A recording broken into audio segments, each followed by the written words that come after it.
अस्सलाम वालेकुम। आज की वीडियो में हम बात करेंगे कौन सी ऐसी आपकी टॉप 10 डेडली इंटरव्यू मिस्टेक्स हैं और उनको किस तरीके से अवॉइड करते हैं।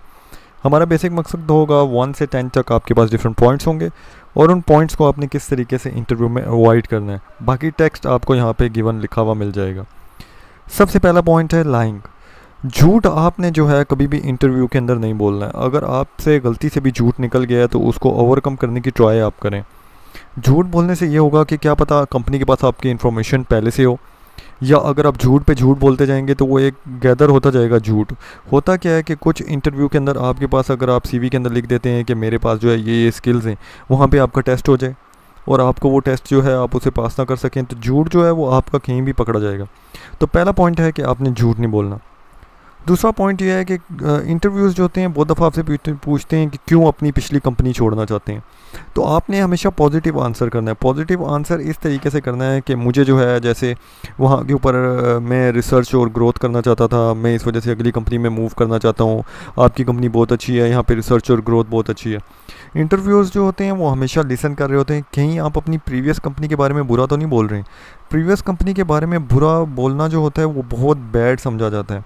वो और बैड आपके लिए समझा जाएगा, वो ये समझेंगे कि यार ये तो ये वाली कंपनी ये छोड़ है या ये कंपनी छोड़ रही है और जो है ये उसके बारे में बुरा बोल रही है। तो कल को अगर 3-4 साल या 10 साल बाद ये बंदा यहाँ से छोड़ेगा तो ये हमारी कंपनी के बारे में बुरा बोलेगा। तो आपने अपनी प्रीवियस कंपनी के बारे में बैड नहीं बोलना। आपने जो है एक जर्नल सी थिंकिंग रखनी है, हमेशा पॉजिटिव टाइप की। Number 3, being rude. हम अक्सर इस चीज़ को नहीं समझ सकते कि बीइंग रूड किस चीज़ में आता है। इंटरव्यू के अंदर बीइंग रूड का मतलब है कि आपने इंटरव्यू के अंदर हंसी मजाक किया, आपने जो है प्लेफुल किस्म की जोकिंग वाली बातें की। इंटरव्यू के अंदर आपने मजाक नहीं करना, जोक्स क्रैक नहीं करने हैं। और रास्ते में अगर रिसेप्शनिस्ट ने मिल रहे हैं, बाहर लोग बैठे हुए हैं या कोई मैनेजर बैठा हुआ है या कोई और पर्सन बैठा हुआ है, और अगर आप पहले से भी उसको जानते हैं या आप उससे कोई वैसी जर्नल सी बातें करते हैं, तो उससे आपको ये देखना है कि कहीं वो इंटरव्यू की प्रोसेस में तो नहीं आ जाएगा। क्योंकि होता क्या है, अक्सर बहुत सारे लोगों से आप मिलते हैं, लिंक्डइन पे बात करते हैं या जर्नल बात कर रहे होते हैं, एट दी एंड पता चलता है कि वो आपके पास इंटरव्यू के अंदर भी हैं। और ऐसा मेरे साथ भी हुआ है कि मैं बहुत दफ़ा लिंक्डइन के ऊपर बहुत सारे लोगों से बात कर रहा था और मेरी उनके साथ रिसर्च वर्क भी चल रहा था और बहुत सारी चीज़ें उनके साथ चल रही थी। हुआ क्या कि मैंने एक दफ़ा कंपनी में अप्लाई किया और वो पर्सन आगे उसी जगह के ऊपर बैठा हुआ था। अब उसके लिहाज से मैं एक डिफरेंट काइंड ऑफ पर्सन था, तो इंटरव्यू के अंदर जो है उस पर्सन ने रिकमेंड किया कि इस पर्सन को जो है ये इस रोल के लिए फ़िट नहीं होगा, ये किसी और रोल के लिए फ़िट हो सकता है। तो मेरा उस पर्सन के साथ उस जॉब को अप्लाई करने से पहले का रिलेशन था, लेकिन जब मैंने जॉब में अप्लाई किया तो मुझे नहीं पता था कि वो भी पर्सन वहाँ पे होगा। तो बीइंग रूट का मतलब है कि अपने आस पास अगर आप प्रोस्पेक्टिव्स के ऊपर देख रहे हैं तो जो आपके पास डिफरेंट मैनेजर्स हैं, डिफरेंट रोल्स हैं, तो ये लिहाज रखें कि आप एक स्टैंडर्ड टाइप ऑफ रिलेशन अपना उनके साथ रखें। नंबर 4 पे कंप्लेनिंग। कंप्लेनिंग एक बहुत बुरी चीज़ समझी जाती है। अगर आप हम इंटरव्यू कंप्लेन से स्टार्ट करेंगे, जैसे अपनी कंपनी के बारे में कंप्लेन करना स्टार्ट कर दिया, या आप अंदर से बाहर आते हुए आपको जो है कोई कंप्लेन होगी, या उन्होंने पूछ लिया कि आपकी यहाँ पे ट्रिप कैसी रही, तो आपने कंप्लेन किया वो टैक्सी वाला नहीं ठीक था, वो गाड़ी वाला ठीक नहीं था, मुझे ये मसले हुए, सिग्नल थे, रास्ता लंबा था, वगैरह वगैरह वगैरह। आपने कंप्लेन किसी चीज़ के बारे में नहीं करनी, क्योंकि कंप्लेन करेंगे तो इंटरव्यू कहेगा, जो इंटरव्यूअर पर्सन ले रहा होगा वो ये कहेगा कि आपके पास तो ये तो बंदा कंप्लेन से ही स्टार्ट कर रहा है, तो ये तो सारी ज़िंदगी कंप्लेन ही करता रहेगा।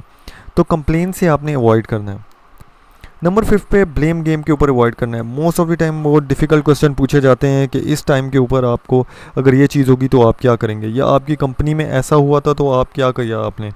तो आपने ब्लेम गेम नहीं खेलनी कि अगर आप जो हैं इतने सालों में प्रमोट क्यों नहीं हुए। जैसे बहुत दफ़ा ये होता है कि बहुत सारे रोल्स होते हैं जिन पे आपकी प्रमोशन बनती होती है, आप हो ही नहीं होते, तो आप ब्लेम कर देते हैं फलाने मैनेजर की वजह से नहीं हुआ, ये काम उसने नहीं किया, इसकी वजह से मैं नहीं हुआ, और वगैरह वगैरह। आपने ब्लेम गेम को अवॉइड करना है। आपने पॉजिटिव रोल प्ले करना है कि आई ट्राइड माई बेस्ट और मैंने पूरी कोशिश की, बट पोजीशंस खाली नहीं थी, सो डैट इज़ वाई कि मैं आज यहाँ के ऊपर हूँ, आपके पास पोजीशन खाली है और मैं यहाँ पे अप्लाई करके आपकी ऑर्गेनाइजेशन को ज्वाइन करना चाहता हूँ। तो दूसरे के ऊपर ब्लेम नहीं डालना आपने, और इंटरव्यूअर्स की कोशिश होती है कि वो यही चीज़ चेक करें।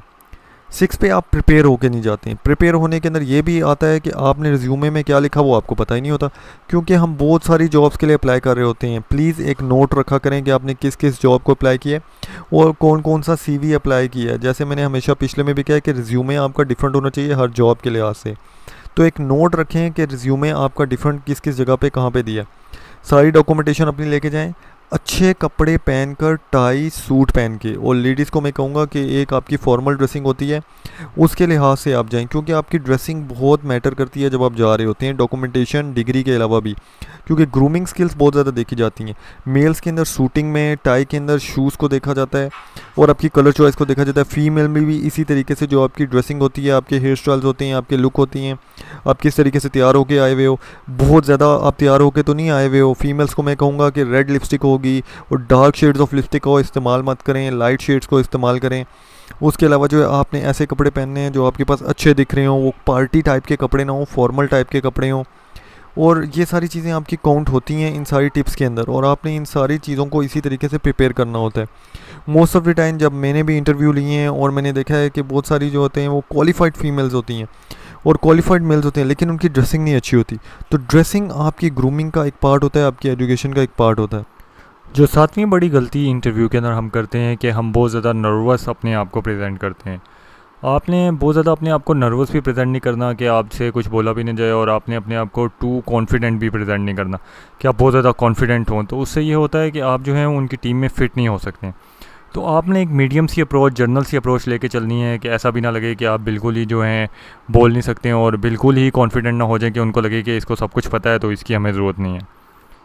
जो 8वें नंबर के ऊपर सबसे बड़ी गलती है कि हमारा फ़र्स्ट इंप्रेशन जो होता है वो लास्ट इंप्रेशन होता है। मैं हमेशा शुरू से यही कहता हूँ, जब भी आप इंटरव्यू में जा रहे हैं, first impression very important.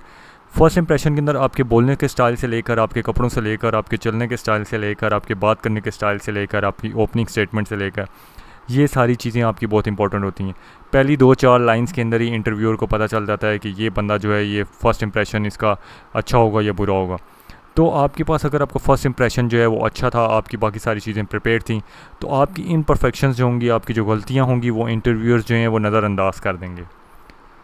9वें number पे सबसे बड़ी गलती ये होती है कि जब हम इंटरव्यू के लिए जा रहे होते हैं, या हमारा इंटरव्यू होने वाला होता है स्काइप पे ऑनलाइन, तो हमें उस कंपनी के बारे में कोई आइडिया नहीं होता, क्योंकि हम इतनी ज़्यादा सीवीज़ के लिए अप्लाई कर चुके होते हैं। हमें ये पता नहीं होता कि हम उस कंपनी को किसके लिए अप्लाई कर रहे हैं, किस पोजीशन के लिए अप्लाई करें। तो आप लोगों ने हर कंपनी को अप्लाई करने से पहले रिसर्च करना है। आपने उस कंपनी के बारे में देखना है कि फ़ैकल्टी क्या है, स्टाफ क्या है, हेड की क्वालिफ़िकेशंस क्या हैं, और उससे रिलेटेड अपनी आपने थिंकिंग डेवलप करनी है कंपनी कल्चर के हिसाब से, ताकि कल को जब आप इंटरव्यू के अंदर जाते हैं तो आपको पता हो कि आप किस जगह के ऊपर जा रहे हैं, आपने किस तरीके से वहाँ पे मैनेज करना है, किस तरीके से ट्रीट करना है, और आपने उस कंपनी को अपने साथ जो है किस तरीके से लेके चलना है। सो बेसिकली आप जब किसी भी जगह का एक पार्ट बनने के ऊपर जा रहे होते हैं, तो आपको उसके बारे में आइडिया होना चाहिए कि वो जगह अच्छी है या बुरी, आपके लिए भी इसमें फ़ायदा है। नंबर 10 के ऊपर सबसे बड़ी मिस्टेक हमारी होती है कि हम गलत चीज़ के ऊपर स्टैंड ले लेते हैं। हमें बहुत दफ़ा पता नहीं चलता, हम गलत चीज़ों के बारे में स्टैंड ले रहे होते हैं, और हमें सॉरी कहना नहीं आता। मैं तो ये कहूँगा कि जब आप कोई भी गलती प्लेस कर देते हैं इंटरव्यू के अंदर भी और अपनी लाइफ में भी, तो सॉरी कहना सीख लें। आप ये कोशिश क्या करें, अगर कोई गलती से कोई चीज़ बोल दी है तो उससे फ़ौरन सॉरी करके जो है आप उसे चेंज करके अपोलोजाइज़ कर सकते हैं। और एक डीप ब्रीथिंग की आपकी अप्रोच होनी चाहिए, रिलैक्स करें, आप नर्वस उसके अंदर नहीं होने की ज़रूरत है, और अपने सारे पॉइंट्स को अपने जहन में रखें, जो जो आपने बोलना है। प्रैक्टिस करें अपने आप की, अपनी लाइंस के बारे में प्रैक्टिस करें, लेकिन नेचुरल रहने दें।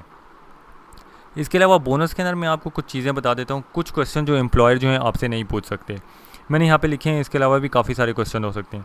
ऐसी कोई भी चीज़ जो आपके कैरियर या जॉब रोल के अलावा है, वो आपका एम्प्लॉयर आपसे नहीं पूछ सकता, और ये बहुत सारी कंट्रीज़ के अंदर लॉज भी बने हुए हैं। तो उन लॉज को वो जो है एम्प्लॉयर्स अबाइड नहीं करते हैं, क्योंकि हम लोगों को पता नहीं होता।